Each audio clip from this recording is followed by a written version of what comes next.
మన కాదంబరి సిల్క్స్ లో flat 50% discount and 25,000 purchase మీద 2 కంచి కాటన్ సారీస్ ఉచితం.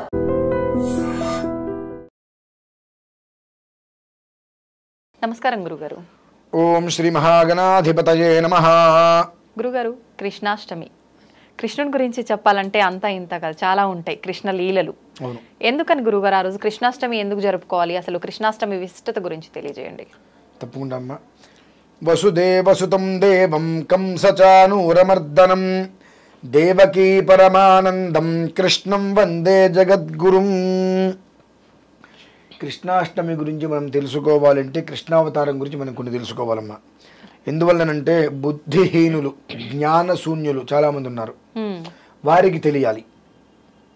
ఎందువల్ల అంటున్నంటే మాట, రామాయణం గురించి మనకు తెలుసు, ఎన్నో మనం చరిత్రలు చూసాము, చదివాము. ఆంజనేయ స్వామి వారి సీతమ్మ వారి కోసం చేసిన విధానాలన్నీ మనం చూసాము. వానరులందరూ కూడా రాముడి వారి కోసం తహతహలాడి కష్టపడ్డారు. రాముడు వారి యొక్క దివ్య మనోహర రూపాన్ని చూడడం కోసం చెప్పి వీళ్ళందరూ కూడా, వానరులందరూ కూడా ఆతృతపడేవారు. చారడేసి చంపలు, చారడేసి కళ్ళు అంటారు చూసారండి, అంతుండేవి రాముడు వారి కళ్ళు. ఇలా చూస్తే ఈ పక్క కనిపించేదండి, ఇలా చూస్తే ఈ పక్కనే ముందు ఆయన కనిపించేది. చారడేసి కళ్ళు అంటారు. ఆజానుబాహుడు అలా కూర్చొని చేతులు ఇలా పెడితే ఇట్లా భూమి మీదకి అలా తగిలేవన్నమాట. అది జాను అంటే ఇవి. ఆ జానుబాహుడు ఊరు జానులు అంటే మోకాళ్ళు, ఇవి కావు. జాను అంటే మోకాళ్ళు. ఆ జాను బాహుడు ఇలా పెట్టి కూర్చుంటే మోచేతులు ఇక్కడికి వచ్చేవమ్మా. అంత ఉండేవారు రాముడు వారు. మనం కూర్చుంటే మనకి ఇక్కడికే వస్తాయి, మనకి ఎట్లా వస్తాయి. ఆయన ఇక్కడ ఇది ఇక్కడ మోచేతి మోకాల మీదకి వచ్చేది, జాను మీదకి వచ్చేది అది. అలా ఆయన తపస్సు చేసుకునేవాడు. అంతటి మహాకాయుడు రాముడు వారు. ఆయన చుట్టానికి 2 కళ్ళు సరిపోయేవి కావు. ఆంజనేయ స్వామి వారిని ఆయన రాముడు వారు కౌగిలించుకుంటారు. మిగిలిన వానరులు అందరూ కూడా అదే కోరుకుంటారు. వచ్చే జన్మలో నేను శ్రీకృష్ణుడు అవతారం ఎత్తుతాను, మీరందరూ గోపికలుగా వస్తారు, నా ప్రేమను మీరందరూ పొందుతారు అని చెప్పి రాముడు వారు వరమిస్తారు. ఆ వర ప్రభావం చేత తరువాత జన్మలో మనకు ద్వాపర యుగంలో ఆయన కృష్ణ అవతారం ఎత్తడం, ఈ వానరులందరూ కూడా గోపికలుగా రావటం జరిగింది. మరి వాళ్ళందరికీ ప్రేమను పంచుతున్నారుగా, ఆ ప్రేమను వాళ్ళందరికీ ఆయన పంచాడు చక్కగా. కానీ మన వాళ్ళందరూ కూడా 16,000 మంది గోపికలతో రసక్రీడ ఆడారని చెప్పి ఇష్టం వచ్చినట్టుగా సిగ్గు శరం లేకుండా మాట్లాడుకుంటూ ఉంటారు. అయితే శ్రీకృష్ణుడిని ఒక ఆయన ప్రశ్న అడిగారు, ఇలా ఇంతమంది తిట్టుకుంటున్నారు కదా ఏంటి అంటే ఆయన నవ్వాడు. ఆ నవ్వులో వచ్చిన సమాధానం ఏంటంటే, భక్తులు ఉంటారు, అంధభక్తులు ఉంటారు, మూఢభక్తులు ఉంటారు, అలాగే నాస్తికులు ఉంటారు, పరమనాస్తికులు ఉంటారు, అంతకు మించి నీచమైన మెంటాలిటీ కలిగిన, బుద్ధి కలిగిన మనుషులు ఉంటారు. వాళ్ళకి ఏంటంటే ఒక మనిషిని తిట్టడమే వాళ్ళకి ధ్యేయం, ఒక మనిషిని వేలెత్తి పొడవటమే వాళ్ళకి ధ్యేయం. అటువంటి వారు కూడా నా గురించి ఎవరికి పడితే వాళ్ళకి ఎట్లా పడితే అలా మాట్లాడినా కృష్ణ నామం ఎత్తుతారు కదా, వాళ్ళకి పుణ్యం నేను ఇచ్చేస్తాను అన్నాడు ఆయన. అర్థమైందమ్మా? అర్థమైంది గురుగారు. కృష్ణ అంటే తిట్టినా ఏ రకంగా అన్నా నా నామం తెలిచారు కాబట్టి కృష్ణ అంటే కష్టాలు తీర్చేస్తాయి. ఇంకా వాళ్ళకి వాళ్ళు ఎటువంటి వాళ్ళైనా కావచ్చు, నా గురించి ఎన్ని రకాలైనా మాట్లాడుకోవచ్చు, ఎన్ని రకాలు మాట్లాడినా శ్రీకృష్ణుడు అంటున్నారుగా, ఆ ఒక్క నామానికే వాళ్ళ కష్టాలు మొత్తం తీర్చేస్తాను నేనని చెప్పి అంతటి ధర్మశాలి, యోగశాలి, బుద్ధిశాలి ఎవరు లేరమ్మా. జగద్గురు ఆయన. జగద్గురు త్రయంలో మొట్టమొదటి జగద్గురు ఆయనేనమ్మా, శ్రీకృష్ణ పరమాత్మ. కృష్ణం వందే జగద్గురుం అంటాం. జగద్గురు ఎవరయ్యా అంటే మొట్టమొదటి జగద్గురు శ్రీకృష్ణ పరమాత్మ. ఈశ్వరుడు కూడా కాదు, బ్రహ్మ కాదు, విష్ణుమూర్తి కాదు, శ్రీకృష్ణ పరమాత్మ మొట్టమొదటి జగద్గురువు.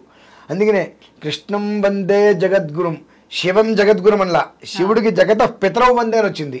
జగద్గురువుగా మాత్రం ఆయనకు ఒక్కడికి అవకాశం కలిగిందమ్మా. ఎందువల్లనంటే నువ్వు నన్ను తిట్టినా, కొట్టినా, హింసించినా, ఏ రకంగా చేసినా, హింసించావనుకో నన్ను తిట్టావుగా నీకు ఫలితం ఇచ్చేస్తా, నన్ను కొట్టావనుకో నా స్పర్శ నీకు తగిలిందిగా ఆ రకంగా నీకు పుణ్యం ఇచ్చేస్తా. అంతటి మహానుభావుడు ఆయన. శ్రీకృష్ణాష్టమి రోజు నాడు మనం ఏదో రకరకాలుగా చేస్తాం, ఏమి చేయక్కర్లేదమ్మా. కృష్ణుడు నిన్ను వెతుకుంటూ నీ ఇంటికి వచ్చినట్టుగా నువ్వు చెయ్యి. నీ ఇంటికి నిన్ను వెతుక్కుంటూ రావాలి. రావాలంటే ఏం చేయాలి? నువ్వు చక్కగా పొద్దున్నే గీతాపారాయణ చేయి. గీతాపారాయణ చేసి అటుకులు, వెన్నపూస, బెల్లం ముక్క నివేదన పెట్టడానికి. ఓకే. పెట్టిన తర్వాత 1000-2000 ఖర్చు పెట్టుకో. ఖర్చు పెట్టుకొని మామూలుగా బట్టలు ఏమైనా తీసుకో. గుడి బయట అడుక్కునే వాళ్ళు ఉంటారు. అవును. ఇక్కడ మళ్ళీ ఇంకొకటి ఉంది తెలుసా? ఏంటి గురుగారు? భగవంతుడు ఏం చెప్పాడంటే, నువ్వు గుళ్ళోకి అడుక్కోవడానికి వస్తున్నావు.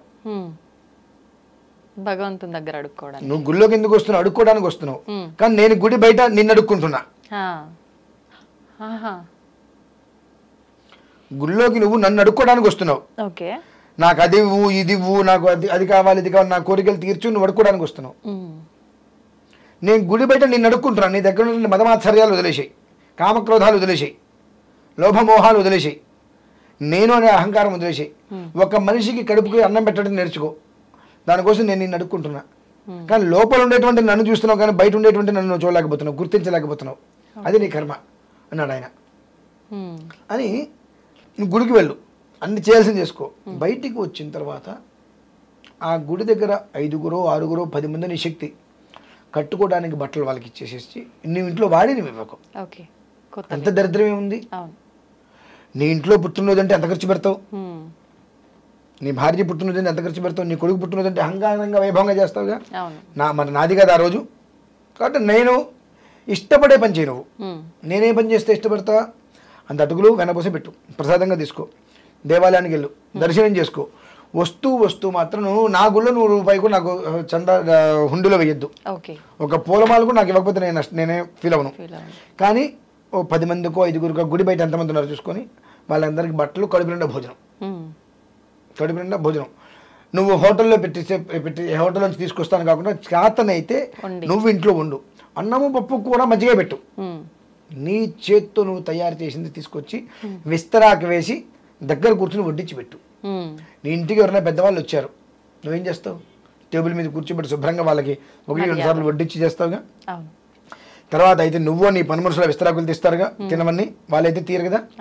ఆ రకంగా నువ్వు భోజనం పెట్టినప్పుడు కుదిరితే వాళ్ళని భగవత్ స్వరూపంగా భావించి అన్నం పెట్టు, ఆకులు తీసి నువ్వే పడాయి. ఆ పని చెయ్యి. నేను నీ ఇల్లు వెతుక్కుంటూ నీ దగ్గరకు వస్తా అని శ్రీకృష్ణ పరమాత్మ చెప్పినటువంటి పరమ సత్యం. అదే గీతోపదేశం అమ్మా. గీతోపదేశం అంటే ఏదో లేదు, దాంట్లో ఇంత బ్రహ్మాండం ఉంది, ఇంత భజగోవిందం అనేది లేదమ్మా. నువ్వు చేసేటువంటిది మనస్ఫూర్తిగా చేయి. నీ ఇంట్లో నీ కుటుంబ సభ్యులకో నీ పిల్లలకో నువ్వు ఎలా చేస్తున్నావు? నీ ఇంటికి ఎవరైనా పెద్దవాళ్ళు వచ్చారంటే, నీ ఆఫీసర్స్ వచ్చారు, ఇంకెవరన్నా వచ్చారు, లీడర్స్ వచ్చారంటే నువ్వు ఎలా చేస్తున్నావు? అందరికీ గురువుని కదా నేను. నా సంతోషం కోసమే నువ్వు చేసేది. నేను ఏం చేస్తే సంతోషిస్తా? కుచేలుడు ఎవరు? సామాన్యమైన పేదవాడు. ఒకప్పుడు నాకు స్నేహితుడు. కానీ నేను ఇప్పుడు కూడా కుచేలుడు వస్తే ఆ అటుకులు నేను చేతితో తీసుకుని తిన్నాగా. అంత అంతఃపురంలో ఉంటే నన్ను చుట్టానికి వస్తే నేను లోపలికి పిలిపించుకొని కాళ్ళు కడిగాక కుచేలుడి. నా స్నేహధర్మం అది. అంటే అతను ఏ పొజిషన్ అని కాదు, నా కోసం వచ్చాడు. అది దృష్టిలో ఉంచుకో. కుచేలుడి కథను గుర్తుపెట్టుకో. కాబట్టి వాడు ఎవరైనా సరే చేతనైతే కూర్చొని చక్కగా వాళ్ళగా బట్టలు ఇచ్చి ఆ కట్టుకున్న తర్వాత, కట్టుకోలేదు ఓకే మంచిది, అయినా సరే కూర్చోబెట్టి విస్తరాకులు వేసి చక్కగా వాళ్ళకి అన్నం పెట్టు. నెయ్యి వేయి. చచ్చిపోతామా నెయ్యి వేస్తే? నాకు ఏం పెడితే నేను సంతోషపెడతానో నువ్వు అక్కడ పెడితే అది నేను తిని సంతోషపడతా. వాళ్ళలో నాకు పెట్టినట్టుగా భావించి అక్కడ వాళ్ళకి పెట్టు నువ్వు అని శ్రీకృష్ణ పరమాత్మ చెప్పిన సత్యం ఇదేనమ్మా. రోజు ఎట్లాగో మనం చెయ్యం. కనీసం కృష్ణాష్టమి రోజున ఆడినప్పటికీ కూడా నువ్వు ఆ పని చేస్తే అష్ట కష్టాల నుండి నేను బయటపడేస్తాను నిన్ను. 8 అంటే ఆయన అష్టమి రోజునాడే ఆయనకి ఎందుకు ప్రీతి అంటే, అష్టమి అంటే 8 మనకు. అది 8 అంటే కష్టాలు కావచ్చు, సిద్ధులు కావచ్చు, యోగాలు కావచ్చు, ఐశ్వర్యాలు కావచ్చు, అనిమాద్ అష్టసిద్ధులు కావచ్చు. ఎనివే 64 రకాలు ఉన్నాయి 8తో కూడుకొని. అందులో ఏదైనా కావచ్చు కాక. ఆ 64లో అష్టదరిద్రాలు పక్కన పెట్టేస్తే మిగిలిన మొత్తం నీకు నేను ఇవ్వచ్చుగా. ఈ అష్టదరిద్రాలు నువ్వు పోగొట్టుకుంటే మిగిలిన మొత్తం నీ దగ్గర ఉంటాయిగా. అంటే కృష్ణ అష్టమి, కృష్ణ అక్షయం అనుకుంటూ నువ్వు చెయ్యి. నువ్వు ఏదైతే చేస్తావో దానికి 1000 రెట్లు నేను నీకు ఇస్తా. కానీ చేసేటువంటిది మాత్రం వికార భావంతో చేయొద్దు.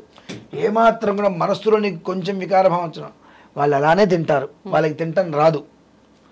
కలుపుకుంటారు, సగం పడేస్తారు, సగం తింటారు, సగం కింద పడేసుకుంటారు. నీ పిల్లలకు నువ్వు కింద పడేసుకుంటూ నువ్వు తిడుతున్నావా? బుజ్జగిచ్చి పెడుతున్నావుగా అలా పెట్టే ప్రయత్నం చేయి, నీ వెనకాల నేను వెతుకుంటే నేను ఇంటికి వస్తాను అని చెప్పి అదే మా గీతా సారాంశం. అది కృష్ణాష్టమి రోజున ఈ పని చేయగలిగితే చాలు.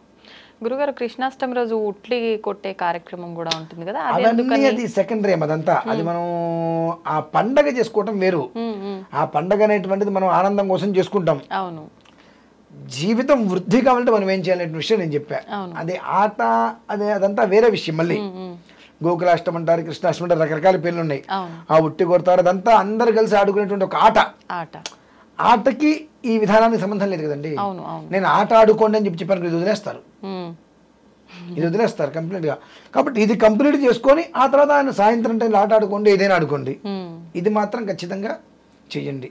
అంటే ఇది చేస్తే మీకు వచ్చేది ఏమిటంటే ఆ ఆట ఆడుకుంటే మీకు ఎంత సంతోషం ఉంటుంది. రంగులు వేసుకొని వసంతం కొట్టుకొని మీద ఎగిరెగిరి ఆడతారు కదా, ఆ అందులో ఎంత సంతోషం. అది క్షణకాలమే, ఆకాశేపి.